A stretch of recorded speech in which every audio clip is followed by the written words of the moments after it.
आज हमारे छोटे भाई का जन्मदिन है। भाई को जन्मदिन की ढेर सारी शुभकामनाएं। देखिए, वैसे तो आए दिन भोजपुरी फ़िल्म इंडस्ट्री में किसी न किसी का बर्थडे सेलिब्रेट होता ही रहता है, लेकिन आज एक ऐसे शख्स का बर्थडे है, जो भोजपुरी इंडस्ट्री को एक नई पहचान दिलाने का काम किया है, जिनका नाम है सुलभ कुमार। ये डिजिटल किंग हैं। ये डिजिटल पे बहुत ही ज़्यादा अच्छी पकड़ है इनकी। डिजिटल पे इनके समक्ष कोई भी गलत काम करने से पहले काँपता है, इसीलिए इन्हें डिजिटल किंग कहा जाता है।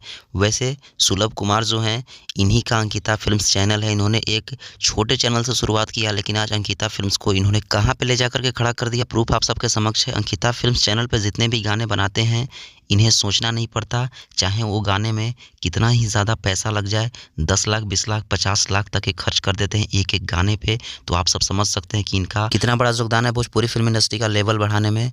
तो हमारे और हमारी पूरी टीम की तरफ से सुलभ कुमार जी को हैप्पी बर्थडे। आप हमेशा स्वस्थ रहें, मस्त रहें और अपने काम में ऐसे ही तरक्की करते रहें और सभी लोगों का ऐसे ही मनोरंजन कराते रहें। वैसे अंकिता फ़िल्म पे पवन सिंह का भी गाना जल्द आएगा, क्योंकि अंकिता फ़िल्म जो है भाई बड़ी बजट के लिए जानी जाती है और बहुत जल्द सुलभ कुमार जी पवन सिंह के साथ भी दिखने वाले हैं। वैसे आज सुलभ कुमार जी का बर्थडे था, तो हम लोगों ने विश किया। आप सब भी कमेंट बॉक्स में भर दीजिए कमेंट को इनके बर्थडे विश को लेकर के, और सारे सोशल मीडिया पे इनके बर्थडे को एक त्योहार सा बना दीजिए। बाकी इस वीडियो को शेयर करिए।